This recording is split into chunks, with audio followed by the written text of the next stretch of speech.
সবার জনপ্রিয় content creator থরস Bilal ভাই আসছিল জামালপুরে। তো যাই হোক, সবাই দেখছেন একটা ভিডিও ভাইরাল হচ্ছে যে সে মানে কি অশ্লীল ভাষায় আর কি বক্তাছে যে 10 মিনিটের মধ্যে কেউ যদি ফোন ক্যামেরা নিয়ে আসে মানে বাবা মা তুলে কথা বলছে। যাই হোক, এটাতে সবাই দুঃখিত হলেও আমি একটা কথা বলি, আমি যদিও ছোট মানুষ, অত বড় মানুষটি নিয়ে কথা বলার মতোই আমার এখনো হয় নাই। তারপরও বলি যে দোষ আসলে পাবলিকের, জনগণের, সাধারণ জনগণের। ভালোবাসা আসতে ফোনে দেখাবা, তার ভিডিও দেখবা, লাইক কমেন্ট করবা, কিন্তু তারে যেখানে যে অবস্থায় যেই দেখে ফোনে ক্যামেরাটা বের করে তার সামনে যায়, মানে সেও তো একটা মানুষ।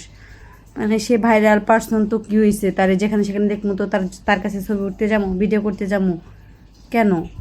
সেও তো একটা মানুষ, সারাদিন সে কত কথা বলবে, কতজনের ক্যামেরার সামনে উত্তর দিবে, ওইটাও তো নিজেরও বোঝা লাগবো যে হ্যাঁ সেও একটা মানুষ। সব থেকে বড় কথা, আমরা নিজেরাই লজ্জিত।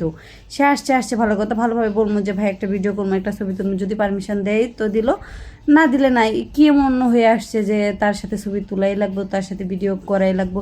জামালপুরে মানুষটা যে অসম্মানী করে কথা বললো, ভালো হয়েছে না? এখন কে জামালপুরে কি সেলিব্রিটি কম আছে?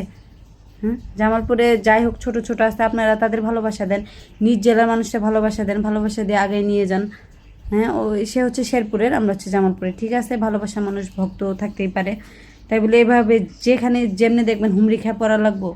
ভালো হয়েছে না? অশ্লীল ভাষায় বকাবকি করছে, শুনতে মজা লাগছে না? কে ভাই, দরকার কি? সেও তো একটা মানুষ, তার মতো থাকতে দেই না। কি মনে হয়ে আসছে যে তার সাথে ছবি তোলা লাগবো, ভিডিও করা লাগবো? নিজের এলাকার ফকিরে ভাত পায় না, আর এক এলাকার ফকিরের খবর নেই। কে নিজের এলাকায় জামালপুরে কি সেলিব্রিটি কম আছে? তাদের সময় দেন, তাদের সাপোর্ট দেন, তাদের ভালোবাসা দেন, তাদের থেকে ভালোবাসা নেন।